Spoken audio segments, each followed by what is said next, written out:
मोनिका जी की कुंडली का विश्लेषण करेंगे।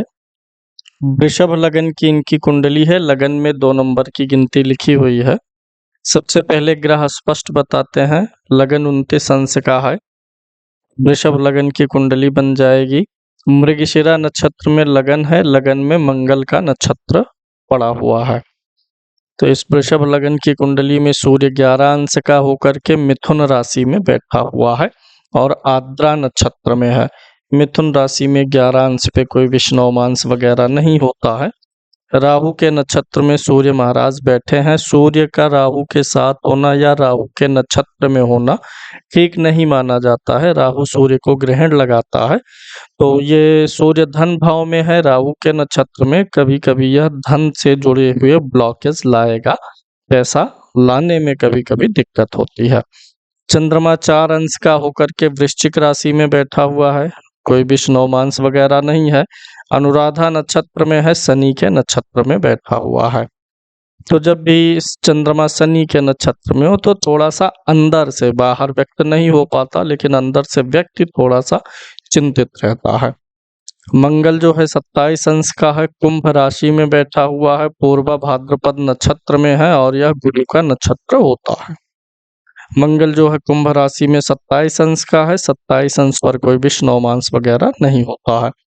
बुध 24 अंश का होकर के वृषभ राशि में बैठा हुआ है। लगन में यानी बैठा हुआ है।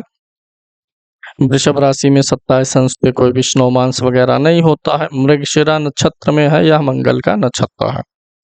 गुरु 1 अंश का होकर के वृषभ राशि में कृतिका नक्षत्र सूर्य के नक्षत्र में बैठा हुआ है, तो गुरु विषुवमांस में आ जाता है। वृषभ लगन की कुंडली के लिए गुरु जो है कारक ग्रह भी नहीं होता है। 8वें भाव और एकादश भाव का स्वामी होकर के मारकत तो ही आता है और यह विषुवमांस में भी है। तो बृहस्पति अपने दशा अंतरदशा या अरिष्ट गोचर के दौरान कुछ शारीरिक परेशानियां, डाइजेशन और लीवर आदि से जुड़ी थोड़ी समस्याएं दे सकता है। शुक्र 21 अंश का है। वृषभ राशि में है। रोहिणी नक्षत्र में है। चंद्रमा के नक्षत्र में है। ठीक है, स्वाग्रही है। शनि 5 अंश का होकर के गुरु की राशि धनु में बैठा हुआ है। मूल नक्षत्र में है। केतु के नक्षत्र में है। शुक्र शनि दोनों में से कोई विषुवमांस वगैरह में नहीं है। राहु 23 अंश का है। कुंभ राशि में है। पूर्वा भाद्रपद नक्षत्र में है। यह गुरु का नक्षत्र है। गुरु के नक्षत्र में राहु महाराज बैठे हैं। कुंभ में 23 अंश के हैं, तो कुंभ राशि में 23 अंश पर कोई विषुवमांस वगैरह नहीं होता है। केतु 23 अंश का है। सिंह राशि में है। पूर्वा फाल्गुनी नक्षत्र शुक्र के नक्षत्र में है। सिंह राशि में 23 अंश पर कोई विषुवमांस वगैरह नहीं होता है। चूंकि यहाँ पर वृषभ लगन है तो पहला कारक ग्रह शुक्र हो जाएगा, जो कि लगन में ही बैठा है। दूसरा कारक ग्रह पंचम भाव का स्वामी बुध हो जाएगा, जो कि लगन में ही बैठा है। तीसरा कारक ग्रह शनि हो जाएगा, नवम भाव का स्वामी, जो कि अष्टम भाव में बैठा हुआ है। तो बुध शुक्र शनि ये 3 कारक ग्रह हुए। मारक ग्रहों की अगर हम बात करें तो इसमें मारक एक तो गुरु बनेगा, जो कि अष्टम भाव और एकादश भाव का स्वामी है, और मारक ग्रह वही होता है जो लगन का मित्र ना हो, तो शुक्र का मित्र नहीं है गुरु। हालांकि शुक्र और गुरु दोनों एक शुभ ग्रह हैं, परम शुभ ग्रह हैं, तो शुभता का प्रभाव देते ही हैं। दूसरा इसमें मारक ग्रह जो हो जाएगा मंगल हो जाएगा, क्योंकि सप्तम भाव और द्वादश भाव का स्वामी हो जाता है, तो गुरु और मंगल इस कुंडली में मारक होते हैं। अब अगर हम प्लेसमेंट वाइज देखें तो गुरु अच्छा है, ठीक है, लगन में बैठा हुआ है, तो गुरु के अंदर उतनी मारक क्षमता नहीं है। मंगल को देखें तो मंगल में थोड़ी सी क्षमता मारक अधिक है, क्योंकि यह राहु के साथ में बैठ करके अंगारक दोष बनाए हुए है। तो कारक मारक हो गए। आ जाते हैं विश्लेषण पे। लगन में इनके प्रथम भाव में 3 ग्रहों की युति है। शुक्र बुध और गुरु बैठे हुए हैं। गुरु ना बैठा होता तो राजयोग बनता, क्योंकि तब यहाँ पे लगन एक केंद्र की तरीके से काम करता और पंचम भाव त्रिकोण की तरीके से काम करता, और यहाँ केंद्र और त्रिकोण के स्वामियों की युति मानी जाती। केंद्र और त्रिकोण के स्वामी की युति बनती तो ज्यादा बेहतर राजयोग बन जाता। अष्टमेश होकर के गुरु यहाँ पर आ गया है और लाभेश होकर के, इसलिए यह राजयोग खंडित हो गया। धन योग तब भी बनेगा, क्योंकि बुध और शुक्र की युति से लक्ष्मी नारायण योग बनता भी है और दूसरा ये दोनों अच्छे भावों के स्वामी भी हैं। गुरु धन और लाभ का कारक होता है, तो इसलिए यहाँ पर भंग होने के बावजूद भी योग बनेगा, धन योग बनेगा राजयोग के बजाय। यह योग इनको अच्छा परिणाम प्रदान करेगा। भाव वाइज भी देख लें तो एक तो लग्नेश शुक्र है और लाभेश गुरु है, तो लग्नेश और लाभेश की युति बन रही है। धनेश यहाँ पर कौन है? बुध है। धन भाव का स्वामी बुध है, लाभ भाव का स्वामी गुरु है, तो धनेश और लाभेश के रूप में बुध और गुरु की भी युति बन रही है। सबसे अच्छी बात यह है कि ये तीनों शुभ ग्रह में आते हैं। लगन में जिसके तीन तीन शुभ ग्रह बैठे हों तो उसका सौभाग्य वैसे ही जागृत हो जाता है। व्यक्ति को सब कुछ जीवन में खुशियाँ, प्रसन्नता सब कुछ मिलने लग जाती है, तो वो चीज यहाँ पर बनती हुई नजर भी आ रही है। यानी यह योग काफी अच्छा है। इन तीनों ग्रहों की दृष्टि 7वें भाव पर जाएगी तो यह वैवाहिक जीवन को भी मेंटेन करेगी। हालांकि नीच का चंद्रमा यहाँ पर बैठा हुआ है 7वें भाव में, और भाव का स्वामी मंगल है जो कि राहु के साथ गया हुआ है। तो अगर इन तीन शुभ ग्रहों की दृष्टि ना आती तो मैरिड लाइफ के लिए समस्याएं पैदा करती। जिसके 7वें भाव में चंद्रमा नीच का हो, ऐसे व्यक्ति को कभी कभी लगता है कि उसका जीवन साथी कभी कभी बहकी बातें या बेवजह की बातें कर देता है, क्योंकि यहाँ पर चंद्रमा नीच का है। हालांकि यह चंद्रमा शुक्ल पक्ष का है, इसलिए कोई दिक्कत नहीं है। चंद्रमा नीच का भले हो लेकिन शुक्ल पक्ष का हो तो बल आ जाता है। दूसरी चीज, इस चंद्रमा के ऊपर लग्नेश की दृष्टि आ रही है शुक्र की। चंद्रमा शुक्ल पक्ष का भी है, तीन तीन शुभ ग्रह भी देख रहे हैं, तो यहाँ से भी ये बड़ा सुंदर योग बन जाता है। चंद्रमा के ऊपर कई शुभ ग्रहों की दृष्टि आ जाए और चंद्रमा में पक्ष बल हो तो व्यक्ति का जीवन वैभवशाली होता है, सुखी होता है। तो यहाँ पे यह योग बनता हुआ नजर आ रहा है। चंद्रमा 7वें में हो तो जातक का जीवन साथी जो है योग्य और सुंदर होता है। हालांकि चंद्रमा नीच का हो तो कभी कभी ऐसे जातकों को पेशाब वगैरह से, यूरिन से जुड़ी हुई या कभी ज़्यादा पेशाब वगैरह होने की समस्याएं आ जाती हैं। तो कुल मिलाकर के यह कॉम्बिनेशन लगन का ये एक अच्छा है, और इन तीन ग्रहों की दृष्टि चंद्रमा पे चला जाना यह भी एक बहुत ही सुंदर कॉम्बिनेशन है। यही योग जीवन को सुखी संपन्न बनाने में काफ़ी दिखाई दे जाता है। द्वितीय भाव में सूर्य महाराज बैठे हुए हैं और सूर्य महाराज चौथे भाव के स्वामी है। चौथा भाव किसका होता है? जमीन, घर, गाड़ी, प्रॉपर्टी, घर के अंदर की लग्जरी वगैरह का होता है। और जब ये सारी चीजें धन भाव में जाती हैं तो व्यक्ति धन जो है प्रॉपर्टी के रूप में उसके पास धन होने का संकेत मिलता है। यानी इन व्यक्ति के पास में प्रॉपर्टी वगैरह अच्छी रहेगी और प्रॉपर्टी वगैरह हमेशा लाभ देता रहेगा। केतु यहाँ पर चौथे भाव में बैठा हुआ है, जिसके कारण से कई बार जीवन में स्थान परिवर्तन होने के चांसेस रहते हैं। व्यक्ति जीवन में कई बार कई स्थानों पे थोड़े थोड़े समय के लिए रहा हो, यह भी दिखाई देता है। स्थान परिवर्तन चौथे भाव का संकेत देता है। चौथे भाव में केतु के होने पर और सूर्य यहाँ से जाकर के कुटुंब भाव में भी बैठा हुआ है, तो परिवार का और कुटुंब का घनिष्ठ संबंध बन जाता है। ऐसा व्यक्ति कुटुंबियों के साथ लेके चलता, लेकिन कुटुंब में अपने घर परिवार में कोई एक ऐसा व्यक्ति होता है जो कहीं ना कहीं दबी इच्छाओं से थोड़ा सा अलगाव की भावना रखता हो। अलगाववादी विचारधारा, परिवार से अलग रहने होने आदि की विचारधाराओं को रखता है। केतु ठीक है, यहाँ पर मंगल इसको देख भी रहा है। केतु के ऊपर मंगल की दृष्टि जाना ये थोड़ा सा कभी कभी परेशानी पैदा करता है। चतुर्थ भाव हमारे सीने के आसपास का एरिया होता है, वहां पर कोई दाग धब्बा या निशान भी केतु दे देता है, चूंकि चौथे में बैठा और मंगल की दृष्टि भी है। कुछ मार्किंग वगैरह, कट मार्क वगैरह या ऐसा कुछ हो सकता है।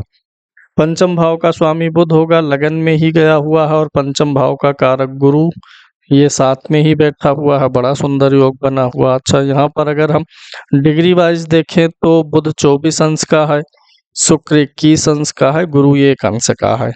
तो बुध और शुक्र दोनों काफी क्लोज हैं, क्योंकि बुध 24 अंश का है, शुक्र 21 अंश का है। तो बुध और शुक्र ये दोनों ज्यादा क्लोज हैं। और अच्छी बात यह है, ना तो बुध हस्त है ना ही शुक्र हस्त है, तो बुध और शुक्र का लक्ष्मी नारायण योग तो पूर्ण रूप से बनेगा ही बनेगा। ये लक्ष्मी नारायण योग व्यक्ति को धन कमाना ही नहीं बल्कि धन बचाने की भी कला सिखाता है। एक होता व्यक्ति के पास धन आए और व्यक्ति उसको संभाल ना पाए, लेकिन लक्ष्मी नारायण, शुक्र माने लक्ष्मी, बुध माने नारायण। जहाँ लक्ष्मी सिर्फ रहेंगी वहाँ पर धन आएगा, बचेगा नहीं, लेकिन जब लक्ष्मी नारायण दोनों रहेंगे तो बचेगा। तो यहाँ पर धन के लिए काफ़ी सुखद योग ये भी बनाता है। व्यक्ति की बुद्धि काफ़ी अच्छी और निर्मल होती है, क्योंकि बुद्धि का कारक ग्रह बुध है और दो दो शुभ ग्रहों के साथ है। मन का कारक चंद्रमा है, जिसके ऊपर तीन तीन शुभ ग्रहों की दृष्टि होने पर व्यक्ति आध्यात्मिक और भौतिक दोनों जीवन में बड़ी अच्छा तालमेल बना लेता है। व्यक्ति आध्यात्मिक भी होता है, सौम्य भी होता है और अपने भौतिक भोग विलास लग्जरी का भी भोग करना जानता है। तो यहाँ पर पंचम भाव का भी फल काफी ठीक है। बुध शुक्र के साथ में, गुरु के साथ में अच्छा फल करेगा। शुक्र चूंकि लग्नेश है और छठे भाव का भी स्वामी है, तो लग्नेश के ही रूप में फल देगा। कोई विशेष परेशानी यहाँ पर शुक्र रोग भाव का फल नहीं दिखाएगा। सप्तम भाव में चंद्रमा बैठा हुआ है और चंद्रमा जो है गुरु शुक्र और बुध से दृष्ट है, शुक्ल पक्ष का भी है, तो नीच राशि का प्रभाव यहाँ पर काफी हद तक खत्म हो गया है, बल्कि शुभता और ही बढ़ गई है। चंद्रमा शुक्र की राशि में उच्च का होता और शुक्र केंद्र में बैठा है, नीच भंग हो गया चंद्रमा का। चंद्रमा जिस राशि में बैठा उस राशि का स्वामी मंगल भी केंद्र में बैठा हुआ है, तो मंगल से भी चंद्रमा का नीच भंग हो रहा है, शुक्र से भी नीच भंग हो रहा है। तो यहाँ पर चंद्रमा का नीच भंग राजयोग भी काम करेगा, जो कि जीवन को सुखी संपन्न बनाने में मदद करेगा। अष्टम भाव का शनि है। अष्टम भाव का शनि और गुरु का विष्णुमांस में होना, पेट पे थोड़ा सा ध्यान देना चाहिए, पेट डाइजेशन वगैरह को। हालांकि आयु लंबी करता है अष्टम भाव का शनि। शनि अष्टम भाव में है, वो भी गुरु की राशि में है, वक्री है, आयु लंबी करेगा। सामने सूर्य है, तो पिता समान व्यक्ति जो होते हैं, गार्जियन टाइप के जो व्यक्ति होते हैं, उनसे कभी कभी मतभेद करवाता, पिता से, पिता समान व्यक्तियों से ये मतभेद की स्थिति में रखता है। अब यहाँ पर सूर्य 11 डिग्री का है, शनि 5 डिग्री का है। शनि की डिग्री थोड़ी सी कम है सूर्य की अपेक्षा, अन्यथा ये थोड़ा सा हार्ट में कोलेस्ट्रॉल वगैरह की भी समस्याएं देता है, आंखों पे चश्मा वगैरह भी चढ़ाने की समस्याएं देता है, कोई मेजर समस्या नहीं है। नवम भाव का भी यही स्वामी शनि ही था, अब शनि अष्टम में चला गया। नवम भाव से पिता को भी देखते, पिता का स्वामी होकर के अष्टम में गया और पिता के कारक सूर्य पर इसकी दृष्टि गई, दोनों आमने सामने आ गए, तो पिता के भी स्वास्थ्य को ये थोड़ा सा पीड़ित ही करता है। दसम भाव में मंगल, राहु और गुलिक बैठे हुए हैं। मंगल और राहु की युति है शनि की राशि में और शनि वापस दृष्टि डाल रहा है। कोई ग्रह जिस राशि में बैठा है, अगर उस राशि का स्वामी उन्हें वापस देखे तो भाव का फल अच्छा हो जाता है। तो यहाँ पर मंगल और राहु के ऊपर शनि की दृष्टि जाएगी, जो मंगल और राहु से अच्छा काम लेने का प्रयास करेगी। दसम भाव में कोई भी ग्रह हो तो व्यक्ति काम काज अच्छा करता है, उसका कैरियर अच्छा होता है। तो यहाँ पर मंगल राहु दो ग्रह बैठे हुए हैं, हालांकि अंगारक दोष है, काम में जल्दबाजी, उतावलापन ऐसे लोग कभी कभी दिखा देते हैं, तो काम में जल्दबाजी और उतावलापन दिखाने से इनको बचना चाहिए, उतावलेपन से दूर रहने की इनको सलाह दी जाएगी। दूसरा, मंगल क्या है, यहाँ पर सप्तम भाव का स्वामी है और दसम में राहु के साथ बैठा है। मंगल 27 अंश का है, केतु 23 अंश का है, तो दोनों के नक्षत्र भी एक है। मंगल भी पूर्वा भाद्रपद में है, राहु भी पूर्वा भाद्रपद में है, इसलिए अंगारक दोष पूर्ण रूप से बन रहा है, क्योंकि भाव भी एक है, राशि भी एक है और नक्षत्र भी एक है। तो थोड़ा सा इनके नाते घर का माहौल थोड़ा सा गर्म रह सकता है, क्योंकि चौथा भाव जो है यहाँ पर केतु क्रूर ग्रह बैठा है, मंगल की दृष्टि भी जा रही है, अंगारक दोष जो बना है इसकी भी दृष्टि यहाँ पर जाएगी। तो ये यहाँ पर ये दिखाता हुआ नजर आ रहा है कि थोड़ा सा इनको अपने परिवार में माहौल को और अनुकूल रखना चाहिए, इनसे लोग डरे भयभीत से रहें, ऐसा कुछ नहीं माहौल बनाना चाहिए। मंगल राहु की युति में कभी कभी थोड़ा सा रक्त में खराबी आती है, जिसके कारण से हल्की फुल्की समय समय पे स्किन वगैरह में भी रैशेज जाते हैं। फिलहाल यह योग कैरियर के लिए ठीक रहेगा, दसम भाव में ग्रह का होना कैरियर अच्छा देता है, कामकाज के लिए अच्छा रहेगा, इनको बिजनेस करना चाहिए। लेकिन अब यहाँ पर 7वें भाव में नीच का ग्रह बैठा हुआ है, इसलिए पार्टनरशिप में कोई बिजनेस ना करें, स्वतंत्र रूप से बिजनेस करें या फिर नौकरी करें तो इनके लिए ज़्यादा बेहतर रहेगा। अब बिजनेस में क्या करें, सबसे ज़्यादा अनुकूल ग्रह इनके लिए बुध और शुक्र ही बन रहे हैं।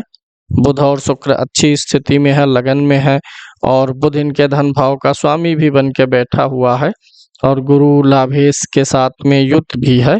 तो कुछ बिजनेस अगर करना चाहें तो ये बुध या शुक्र ग्रह से जुड़ा हुआ कर सकते हैं। इसके अलावा एकादश और द्वादश भाव यहाँ पर एकदम से ठीक है, छठा भाव पीड़ित नहीं है, 8वें को भी बहुत पीड़ित नहीं मानेंगे, लेकिन चूंकि शनि आया है, आयु बढ़ाता तो है लेकिन कुछ ना कुछ रोगी बनाता है। द्वादश भाव भी यहाँ पर एकदम से ठीक दिखाई दे रहा है। दवा और मेडिकल वगैरह से जुड़ा हुआ कोई अगर काम कर पाए तो ज़्यादा बेहतर है। 12वां भाव हॉस्पिटल वगैरह का होता है, विदेश का होता है, इन्वेस्टमेंट वगैरह का होता है, और यहाँ का स्वामी होकर के मंगल दशम में गया हुआ है, तो कोई ऐसा व्यापार जिसमें इंपोर्ट एक्सपोर्ट हो, विदेश से जुड़े, मेडिकल अस्पताल का होता है, इन्वेस्टमेंट का होता है, ये सब कर सकते हैं। और दशम भाव का स्वामी शनि खुद मृत्यु स्थान में बैठा है, तो मेडिकल या दवाओं से जुड़ा हुआ कुछ हो पाए, लोगों के हीलिंग से जुड़ा हुआ, लोगों को कुछ सेवा सर्विस देने से जुड़ा हुआ, वह सबसे अच्छा काम इनके लिए बन सकता है। अब यहाँ पर अगर हम इनके अन्य कुंडलियों को पहले दशा को देख लेते हैं। केतु की महादशा चल रही है, और केतु की महादशा अभी इनकी शुरू हुई है हाल फिलहाल में। केतु की महादशा में केतु की महादशा चल रही है 2022 से ही, जुलाई 2022 से। चौथे भाव का केतु स्थान परिवर्तन वगैरह कराता है, तो यहाँ पर केतु की दशा जो 7 साल की होती है, 2022 से चलेगी, सो चल रही है और अभी आगे और भी चलेगी। तो इस बीच में थोड़ा एक आध बार स्थान परिवर्तन, और आपका जो पारिवारिक माहौल है उसमें कुछ ऐसी घटनाएं आ सकती हैं। अगर संयुक्त परिवार है तो मन में ये ऐसी बातें या ऐसी घटनाएं बनने का संकेत मिलता है कि पारिवारिक थोड़ा सा बंटवारा वगैरह होने का संभावना बन जाता है। अभी केतु में मंगल का अंतर चल रहा है, जनवरी 25 से जून 2025 तक चलेगा। दोनों क्रूर ग्रह हैं और लगन के लिए फेवरेट प्लैनेट भी नहीं है, तो केतु के मंगल की अवधि में कुछ नया ना करिएगा, धैर्यपूर्वक चलिएगा। केतु में गुरु से टाइम थोड़ा ज़्यादा बेहतर हो जाएगा। केतु में गुरु आएगा जुलाई 2026 से, तो इधर ज़्यादा बेहतरीन समय आपके लिए रहेगा, क्योंकि केतु से गुरु दशम भाव में बैठा हुआ है। फिर केतु में शनि आएगा, तो ये दोनों एक दूसरे से त्रिकोण में बैठे। फिर केतु में बुध आएगा, ये भी दोनों एक दूसरे से केंद्र स्थान में बैठे हुए हैं, तो केतु में गुरु से समय थोड़ा ज़्यादा बेहतर है। इधर केतु में मंगल, केतु में राहु सामान्य समय है, बल्कि थोड़ा तनाव देने वाला ही समय है। वृश्चिक राशि आपकी जो है, इस पे शनि की कोई 7.5 वगैरह नहीं चल रही है। गुरु का गोचर भी अभी आपके वृषभ राशि में चल रहा है, और मई में आ जाएंगे बृहस्पति महाराज मिथुन राशि में। तो अगर कोई बीमारी वगैरह चल रही है, दर्द पीड़ा, तो जब बृहस्पति यहाँ मई में आएंगे तो आपको रिलीफ मिलता हुआ नजर आएगा। अब इसके बाद शुक्र की दशा आएगी जो सबसे खास है। एक तो बुध की दशा आपकी चली थी, बुध का दशा आपके लिए ठीक था, हालांकि बुध मंगल के नक्षत्र में था। देखिए, केतु के पहले बुध की महादशा थी, जुलाई 2022 के पहले बुध की महादशा थी। बुध अच्छा ग्रह है, आपके धन भाव और पंचम भाव का स्वामी होकर 2 शुभ ग्रहों के साथ है, अच्छी दशा चली। लेकिन बुध का जो नक्षत्र था वो मंगल वाला था। अब जो होगा शुक्र की महादशा, केतु के बाद शुक्र की महादशा आएगी। कब से आएगी? जुलाई 2029 से। तो शुक्र तो लग्नेश है, दो शुभ ग्रहों के साथ में भी है, और शुक्र बैठा हुआ है चंद्रमा के नक्षत्र में। यानी कि शुक्र जो है शुभ ग्रहों के साथ ही नहीं है, स्वाग्रही भी है और शुभ ग्रह के नक्षत्र में भी है। हालांकि शुक्र की दशा में चूंकि चंद्रमा सप्तम भाव में नीच का है, तो पति को थोड़ा सा आपके यूरिन की समस्याएं आएंगी, पति को थोड़ा सा स्ट्रेस तनाव मिलेगा। कोई मेजर कुछ बहुत घबराने वाली बात जैसा नहीं होगा, हल्का फुल्का अंतर आएगा, लेकिन शुक्र की दशा आपके लिए सबसे ज्यादा बेहतरीन जाने वाली है। शुक्र काफी अच्छा फल देगा। शुक्र जो है अगर हम देखें नवमांस कुंडली से, तो नवमांस कुंडली में आपका शुक्र बैठा हुआ है 4 नंबर की गिनती में। नवमांस कुंडली में शुक्र कहाँ है? चंद्रमा की राशि में, और चंद्रमा के नक्षत्र में भी है, यानी नवमांस में शुभ ग्रह की भी राशि में बैठा है। नवमांस कुंडली में भी यह धनेश है और भाग्येश है, तो शुक्र की दशा में पति का भी उत्थान होने वाला है। नवमांस कुंडली किसके लिए देखते हैं? जीवन साथी के लिए। तो आपका जो जीवन साथी होगा उनकी भी तरक्की शुक्र की दशा में होगी और लग्जरी लाइफ में और अधिक बढ़ने वाली है। नवमांस कुंडली पर अब हम चलेंगे, थोड़ा सा जजमेंट करेंगे। नवमांस कुंडली कन्या लगन की है, लग्नेश 12वें भाव में है, जिसके कारण से ऐसे व्यक्ति के जीवन साथी को कभी कभी घर से या जन्म स्थान से काफी कई दिनों तक दूर रहने का संकेत मिलता है, क्योंकि चंद्रमा भी यहाँ पर है। विदेश वगैरह जाने का भी अवसर मिल जाता है ऐसे व्यक्ति के जीवन साथी को। केतु यहाँ दूसरे भाव में बैठा है, जीवन साथी को दांत मसूड़े में थोड़ी दिक्कत देता है। गुरु और सूर्य बैठे हैं, अच्छी स्थिति में है, संतान अच्छी होगी। और मंगल भी 10वें भाव में बैठा है, यह जीवन साथी के कर्म को अच्छा दिखाता है। शुक्र भी लाभ भाव में है, अच्छा है।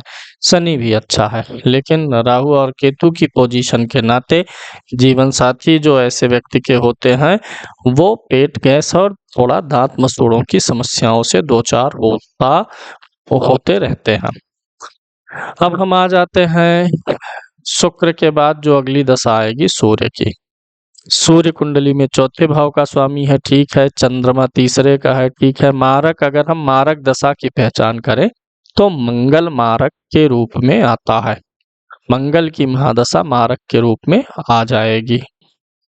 एक तो ध्यान रखना होगा, जब चंद्रमा में मंगल आएगा 2056 में, चंद्रमा भी 7वें भाव में है ना, तो भाव मारक है, नीच का भी। हालांकि 3 शुभ ग्रह की दृष्टि है, कोई खतरा तो नहीं होगा, लेकिन फिर भी मंगल की राशि में बैठा है और मंगल का अंतर हम लेंगे। चंद्रमा में मंगल की अंतरदशा में थोड़ा शारीरिक क्षति परेशानी हो सकता है। दूसरा, मंगल की जब महादशा आएगी तो पूर्ण रूप से मारक ग्रह की दशा का असर आ जाएगा। मंगल में गुरु, मंगल में सूर्य और चंद्रमा, ये 3 अंतरदशाएं मारक के रूप में काम कर सकती हैं। इस प्रकार यह बोला जा सकता है कि आयु तो 80 वर्ष तक आपकी काम करेगी। 80 वर्ष की आयु के बाद में आपका मारक समय कभी भी आ सकता है। अष्टक वर्ग पर चलेंगे।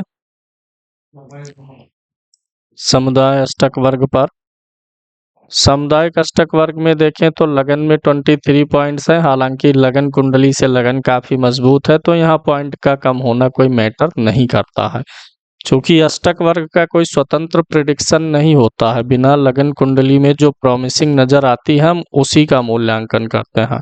तो लगन कुंडली में लगन में 3 शुभ ग्रह है, बलवान है, इसलिए पॉइंट कम होने के बावजूद भी आयु और स्वास्थ्य काफी अच्छा जाएगा। अब चूंकि लगन में ही कई धन योग बने हुए हैं, चंद्रमा पे कई ग्रहों की दृष्टि है, तो जीवन सुखी संपन्न बनाने के उचित कारण मिल जाते हैं, इसलिए धन भाव में कम पॉइंट का होना भी कोई मैटर नहीं करेगा। हालांकि धन भाव में पॉइंट कम है और व्यय में अधिक है, तो आप पैसा कैश के रूप में बचाने के बजाय इन्वेस्टमेंट के रूप में ज्यादा बचाएंगे। आपके लिए इन्वेस्टमेंट ज्यादा अच्छा रहेगा। मान लीजिए आपके पास 20 लाख रुपए हैं, 15 लाख रुपए हैं, और आप सोचें आप इसको कैश रख के सही तरीके से ग्रोथ कर पाएंगे, तो ऐसा मुश्किल होता है, क्योंकि 12वां भाव इन्वेस्टमेंट का है। इन्वेस्टमेंट में ज्यादा पॉइंट है, तो कैश रखने के बजाय आप इन्वेस्टमेंट करेंगे तो आपका धन ज्यादा तेजी से बढ़ेगा।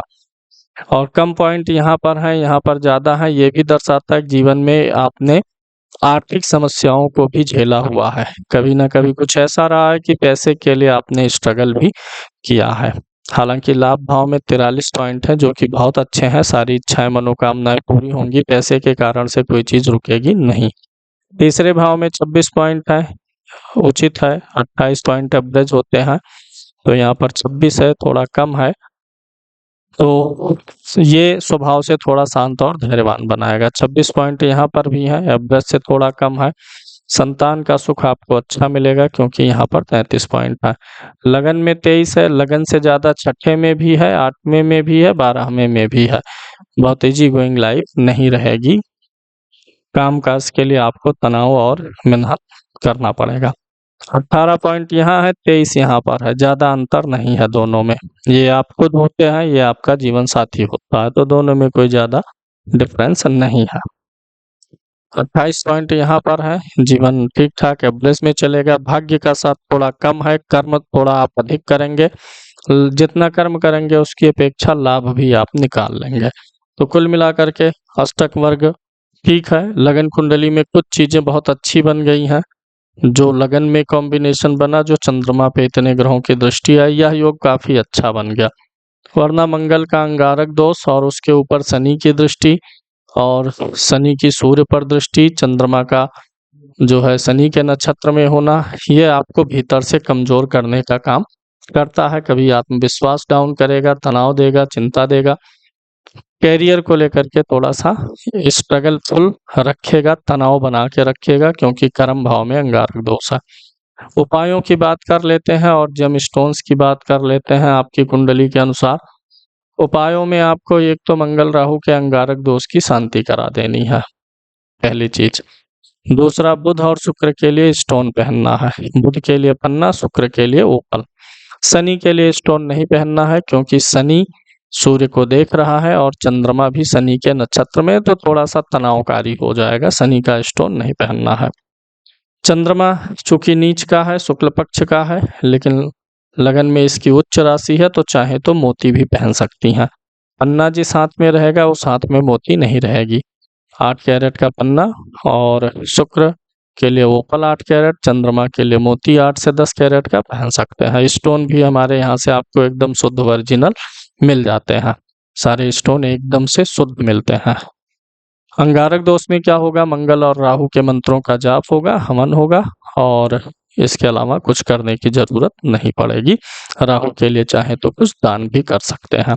शनि के लिए स्टोन नहीं पहनना है, बल्कि रुद्राक्ष पहन सकते हैं। 7 मुखी रुद्राक्ष पहनना शनि के लिए काफी ठीक रहेगा। मन में आपके सवाल आएगा, गुरु जो 29 मांस में है इसको कैसे करेक्ट करें? इसके लिए 5 मुखी रुद्राक्ष। केतु जो चतुर्थ भाव में थोड़ा सा गड़बड़ फल देता है, इसके लिए 9 मुखी रुद्राक्ष। तो 5 मुखी, 7 मुखी और 9 मुखी रुद्राक्ष एक एक दाना कवच बना के पहन सकते हैं। मंगल राहु के अंगारक दोष की शांति, पन्ना, ओपल और मोती, ये आपके लिए उपाय रहेंगे।